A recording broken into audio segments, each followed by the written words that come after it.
Welcome to Storied Audio. She recognized him before she understood why. The man standing at the edge of the crowded art fair, broad-shouldered now, a little older. She froze mid-step, breath catching in her throat. For a moment she was 15 again, bleeding, terrified, and held together only by the calm voice of a stranger who refused to leave her side. She walked toward him before she could talk herself out of it. "Evan," she whispered. He turned, confused at first, then stunned. You're the girl from the ravine." Her chest tightened. "Lena," she said softly. "My name is Lena." They stepped aside from the crowd, and she told him everything she'd never been able to say that night. How she'd slipped during a school hike, how he'd climbed down without hesitation, how he'd wrapped his jacket around her and kept her awake until help arrived.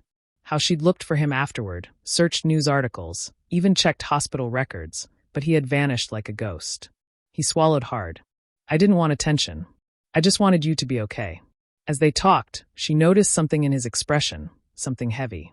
"I wasn't supposed to be there that day," he admitted. "I was running from my own life. I'd just lost someone.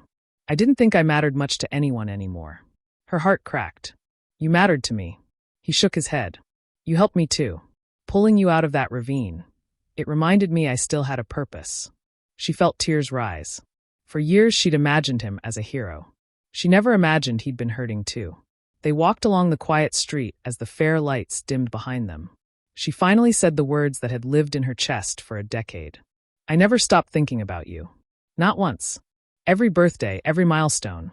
I wondered where you were. If you were happy. If you knew what you meant to me." He stopped walking. Slowly, he reached out and brushed a tear from her cheek. "I thought about you too," he said. "I told myself it was just the memory of that night. But seeing you now, I know it wasn't. I've been waiting for you without realizing it." Her breath trembled. "Then don't disappear again." "I won't," he promised. "Not unless you tell me to."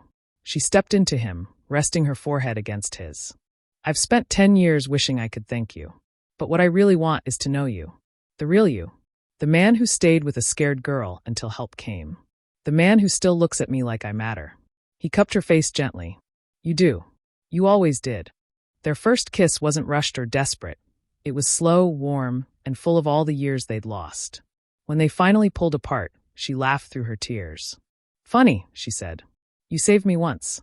And now it feels like you're saving me again." He shook his head. "No, Lena. This time we save each other."